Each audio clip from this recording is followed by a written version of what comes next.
हमने एक शादी में शामिल होने के लिए लाहौर से रहीम यार खान तक ट्रेन का सफर किया। ये सफर बहुत मजेदार, दिलचस्प और कभी-कभी डरावना भी रहा। हमने खूब मजा किया, लेकिन बीच-बीच में परेशानी भी हुई। हमारी कहानी लाहौर के इलाके गोपे राय से शुरू होती है। हमारे पास घर में गाड़ी थी, लेकिन वापसी पर गाड़ी चलाने वाला कोई नहीं था, क्योंकि अब्बू और भाई दोनों हमारे साथ जा रहे थे। इसलिए अब्बू ने सबसे सलाह ली और अपने एक दोस्त को फोन किया जो रेंट पर गाड़ियां चलाता था। सबने कहा कि जब तक गाड़ी आती है हम अपनी पैकिंग पूरी कर लेते हैं। अम्मी, अब्बू, बड़े भाई, बड़े चाचा, उनकी बीवी और बच्चे, छोटे चाचा, उनकी बीवी और बच्चे सब तैयार हो गए।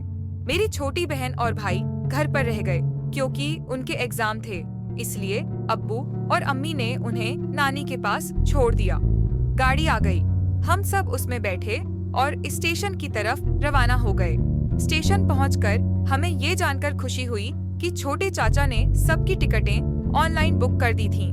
अब किसी को लाइन में लगने की जरूरत नहीं थी। स्टेशन पर बहुत भीड़ थी। कुछ लोग अपने अपनों से मिलकर खुश थे और कुछ लोग उन्हें विदा करके उदास।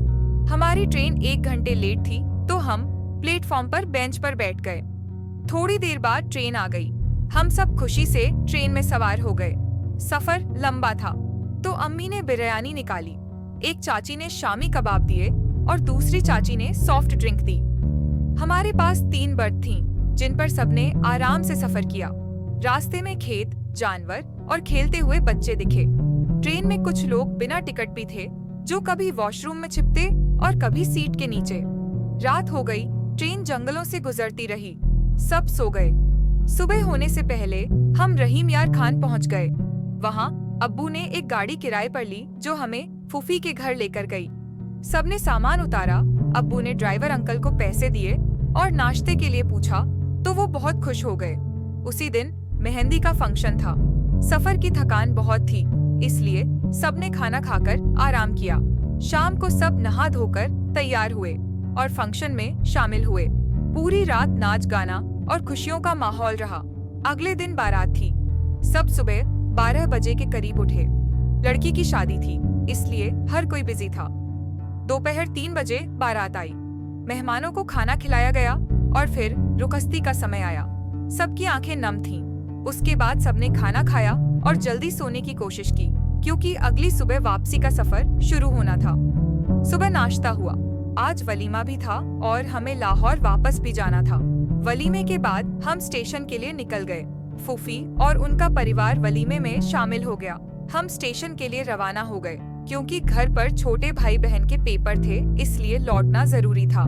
लेकिन फिर वही हुआ जो किस्मत में लिखा था। हमारी वापसी की ट्रेन भी लेट हो गई। 7 बजे की ट्रेन 10 बजे आई। हम सब ट्रेन में बैठ गए। अब्बू ने नानी को फोन करके बताया कि हम रवाना हो रहे हैं। ट्रेन चलने से पहले अब्बू को वॉशरूम जाना था, लेकिन छोटे स्टेशन पर वॉशरूम नहीं था, तो उन्होंने एक पेड़ के नीचे जाकर पेशाब किया और वापस ट्रेन में आकर सो गए। सब सो रहे थे कि अचानक ट्रेन रुक गई। आगे एक ट्रेन का एक्सीडेंट हो गया था। अंधेरे में ड्राइवर को ट्रैक नहीं दिखा और दुर्घटना हो गई।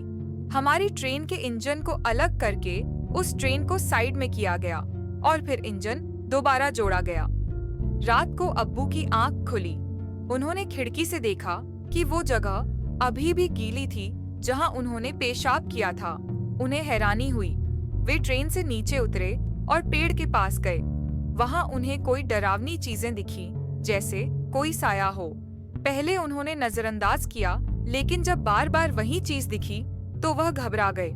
लेकिन सब सो रहे थे, इसलिए किसी को कुछ नहीं बताया। सुबह जब सब उठे तो अब्बू ने सबको इस बारे में बताया। उन्होंने भाई से कहा कि छोटा भाई और बहन को फोन करे। उन्हें पहले ही एक्सीडेंट की खबर मिल चुकी थी। उन्होंने न्यूज में देख लिया था। फिर हमने छोटी बहन से कहा कि वो अपनी दोस्त की मम्मी के साथ पेपर दे दे और भाई दोस्तों के साथ चला जाए। इस तरह यह मसला भी हल हो गया। वापसी पर अब्बू ने फिर गाड़ी की। सब लोग घर पहुंचे। सब बहुत थके हुए थे। खाना खाया और जल्दी सो गए। इस तरह हमारी शादी और ट्रेन की यात्रा पूरी हुई। यह सफर बहुत खूबसूरत, मजेदार और कभी-कभी डरावना भी रहा। अगर आपको हमारी कहानी पसंद आई हो तो चैनल को सब्सक्राइब करें और बेल आइकन का बटन दबा दें।